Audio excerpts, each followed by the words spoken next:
तो guys important question की series में फिर से लेके आया आप लोग के लिए और video second semester BCom honours, BA honours English और BA honours political science. Subject आप लोग का इंट्रोडक्टरी माइक्रो इकोनॉमिक्स। अगर ये सभी क्वेश्चन आप लोग एग्जाम से पहले कर देते तो एग्जाम में आराम से आप लोग पास आउट हो सकते हो। ठीक है, तो कोर्स आप लोग का है, एक तो आप लोग कोर्स है बीकॉम ऑनर्स, ठीक है। दूसरा आप लोग का बीए ऑनर्स इंग्लिश और BA honours political science. Semester आप लोग 2 है और इकोनॉमिक्स, ठीक है। जिसमें आप लोग का है जेनेरिक इलेक्ट्रिक आप लोग का कोर्स है, ठीक है, जिसको आप लोग शॉर्ट में बोलते हो जीए, ठीक है। सब्जेक्ट का नाम है आप लोग का इंट्रोडक्टरी माइक्रो इकोनॉमिक्स। उससे पहले आप लोग चैनल सब्सक्राइब कर देना, इस वीडियो को दोस्तों के साथ शेयर कर देना। तो ये सभी क्वेश्चन आप लोग के प्रीवियस एग्जाम में पूछा गया, जिसमें आप लोग को 3 आवर का टाइम मिलेगा एग्जाम में, ठीक है। और आप लोग को 75 मार्क्स का ही आता है क्वेश्चन, ठीक है। हम लोग फर्स्ट क्वेश्चन देख लेते हैं। तो क्वेश्चन आप लोग का दोनों में है, इंग्लिश में भी है और हिंदी में, ठीक है। जिसमें आप लोग को ये यहाँ पे इंग्लिश में, ठीक है, मैं आप लोग हिंदी भी दिखाता हूँ। यहाँ पे देख सकते हो हिंदी में, जिसमें आप लोग फर्स्ट क्वेश्चन पूछा गया, वर्ष 2016 के लिए एक अर्थव्यवस्था के लिए निम्नलिखित आंकड़े दिए गए हैं, निम्नलिखित में से प्रत्येक जीडीपी को किस प्रकार प्रभावित करता है, वो क्यों, ठीक है।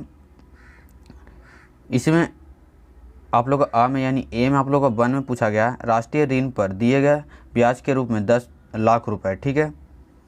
इस तरह इसका 2 में आप लोग दिया है, एक आइसक्रीम निर्माता अपनी फैक्ट्री में 5,000 रुपये मूल्य के दूध के साथ आरंभ करता है तथा वर्ष के अंत में 5,500 रुपये मूल्य का दूध उसके पास होता है, ठीक है। तो आंसर आप लोग खुद से करो, खुद से करने से आप लोग आंसर याद हो जाएगा। और जब भी ये एग्जाम में आएगा ये सब क्वेश्चन तो आप लोग बिल्कुल आराम से सॉल्व करो। इसका थ्योरी कहाँ से रीड करना वो मैं आप लोगों को बता दूंगा, ठीक है। इसका तो क्वेश्चन नंबर 2 के बी में आप लोग को पूछा है, मुद्रा का परिमाण सिद्धांत व फीसद समीकरण का उपयोग करके व्याख्या कीजिए कि कैसे मुद्रा वृद्धि सांकेतिक ब्याज दर को प्रभावित करती है, ठीक है। इस तरह आप लोग का सी है। उसके बाद नेक्स्ट क्वेश्चन आप लोग क्वेश्चन नंबर 2, क्वेश्चन नंबर 2 में आप लोग को पूछा गया है, जिसे आप लोग इंग्लिश में what are the uses of private saving, ठीक है। इसका आप लोग हिंदी में दिया तो हिंदी भी दिखाता हूँ आप लोग, जिसमें आप लोग देखते हो यहाँ पे आप लोग हिंदी में, जिसमें आप लोग को 2 का ए में आप लोग का निजी बस्तों के उपयोग क्या है, ठीक है। इसके बाद आप लोग को लिखना है। इसके बाद आप लोग का क्वेश्चन नंबर 2 का बी दिया हुआ यहाँ पे, ठीक है, जिसमें बी में आप लोग का 1 और 2 पार्ट है, ठीक है।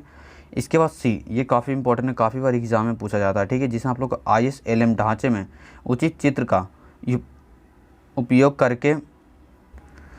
करके निवेश सब्सिडी के प्रस्तावना के प्रभाव को उपभोग स्तर, आय, निवेश व संतुलन ब्याज दर पर दर्शाएं। परिमाणों की अन्य विस्तार के राजकोषीय नीतियों के साथ भी तुलना कीजिए, ठीक है। तो आंसर आप लोग खुद से करना, थ्योरी में आप लोग बताऊंगा कहाँ से रीड करना है, ठीक है। इसके बाद आप लोग क्वेश्चन नंबर 3 में आप लोग को हिंदी दिखाता हूँ। यहाँ पे नीचे आओ तो यहाँ पे देख सकते हो क्वेश्चन नंबर 3 का यानी 1 का यहाँ पे आप लोग दिया हो, जिसमें आप लोग निम्नलिखित अवधारणाओं की संक्षिप्त व्याख्या कीजिए। जिसमें आप लोग को फर्स्ट में पूछा गया गृहस्थ स्तर निवेश और दूसरा आप लोग को पूछा गया मौद्रिक तटस्थता, ठीक है।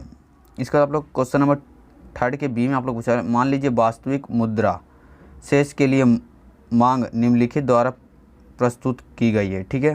ये आप लोग क्वेश्चन नंबर 3 का बी है, जिसमें आप लोग दिया हो यहाँ पे आप लोग उसको सॉल्व कर सकते हो, ठीक है। नेक्स्ट क्वेश्चन आप लोग क्वेश्चन नंबर 4, क्वेश्चन नंबर 4 भी आप लोग का ए और बी में पूछा गया, ठीक है, और सी भी है इसका, जिसमें आप लोग को ए में आप लोग को पूछा गया, यदि वर्ष 2016 के लिए जीडीपी डिस्प्लेटर 110 व वर्ष 2015 तथा 2016 के लिए सांकेतिक जीडीपी क्रमशः 3800 व 5500 है, वर्ष 2015 को आधार वर्ष रखकर वास्तविक घरेलू उत्पाद की वृद्धि दर ज्ञात कीजिए, ठीक है। आप लोग को इसका वृद्धि दर यानी जिसको आप लोग इंग्लिश में बोलते हो रेट, उसका आप लोग को याद करना है, ठीक है। इसके बाद इसका बी में भी आप लोग को दिया हुआ। इसके बाद आप लोग को सी, जो कि मैंने पहले ऊपर ही बताया था आप लोग, ये काफ़ी इंपॉर्टेंट है, IS और LM वक्र काफ़ी बार एग्जाम में पूछा जाता है, ठीक है। तो यहाँ भी वही पूछा आप लोग, ISLM ढांचे का उपयोग करके सामूहिक मांग वक्र के चित्रमय निर्माण की व्याख्या कीजिए, ठीक है। इसके बाद आप लोग सी में दूसरा पूछा गया, आप लोग मौद्रिक स्थानांतरण तंत्र की व्याख्या कीजिए, ठीक है। इसके बाद आप लोग क्वेश्चन नंबर आप लोग का 5 यहाँ से स्टार्ट हो जाता है, ठीक है, जिसमें 5 में आप लोग पूछा गया 5 के ए में आप लोग पूछा गया, एक देश के भुगतान शेष के चालू खाते के घटक क्या हैं, ठीक है। इसके बाद आप लोग का बी में पूछा गया 1 वर्ष में एक बोर्ड $100 देने का वचन देता है। ठीक है, जिसमें आप लोग का बी में एक तो 1 है, आप लोग का 2 है। ठीक है, इसको आप लोग को बनाना है। ठीक है, इसका आप लोग को सी में दिया हुआ है, सी में भी 2 क्वेश्चन है आप लोग का, एक तो 1 है, ठीक है, यहाँ पे, और एक 2 है, दोनों को आप लोग को सॉल्व करना है। ठीक है, इसके बाद आप लोग का आ जाता है क्वेश्चन 6। ठीक है, जिसमें आप लोग क्वेश्चन 6 में देख सकते हो, यहाँ पे आप लोग को पूछा है क्वेश्चन 6 के ए में आप लोग का निम्नलिखित में से प्रत्येक लेन देन भारत के भुगतान शेष खाते में कैसे शामिल किए जाएंगे, व्याख्या कीजिए। ठीक है, ये आप लोग का क्वेश्चन नंबर,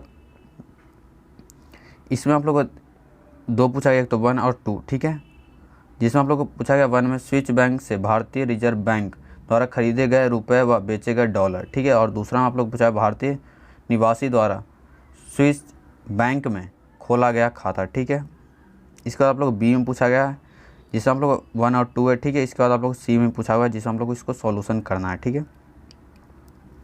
तो क्वेश्चन नंबर 6 मैंने आप लोग को बता दिया। ठीक है, अब आप लोग को आ गया क्वेश्चन नंबर 7, जिसमें आप लोग को पूछा गया how does GDP differ from GNP if a country employs many foreign workers which is likely to be higher GDP और GNP। ठीक है, इसके बारे में आप लोग को बताना है। ठीक है, इसके आप लोग, इसका बी भी है और सी भी है।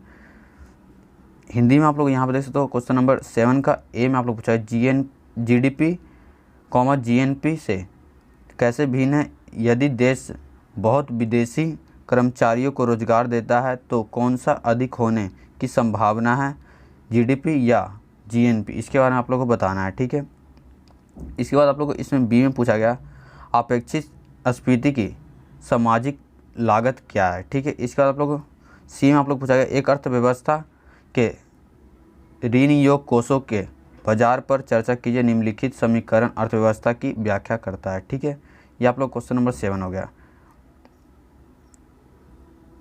तो इस वीडियो में मैंने आप लोग कंप्लीट जो इंपॉर्टेंट क्वेश्चन था वो मैंने आप लोग को बता दिया। ठीक है, इसके बाद बात आती है आप लोग इसका थ्योरी कहाँ से रीड करना है। थ्योरी रीड करने के लिए मैं आप लोग को बताता हूँ कहाँ से रीड करना है। तो थ्योरी रीड करने के लिए आप लोग एसएल के स्टडी मटेरियल को डाउनलोड करना है। अगर आप लोग डाउनलोड करने नहीं आता तो इसके ऊपर मैंने प्रॉपर वीडियो बना दिया, वीडियो का लिंक आप लोग वीडियो से मिल जाए, जिससे आप लोग बिल्कुल आसानी से डाउनलोड कर सकते हो स्टडी मटेरियल।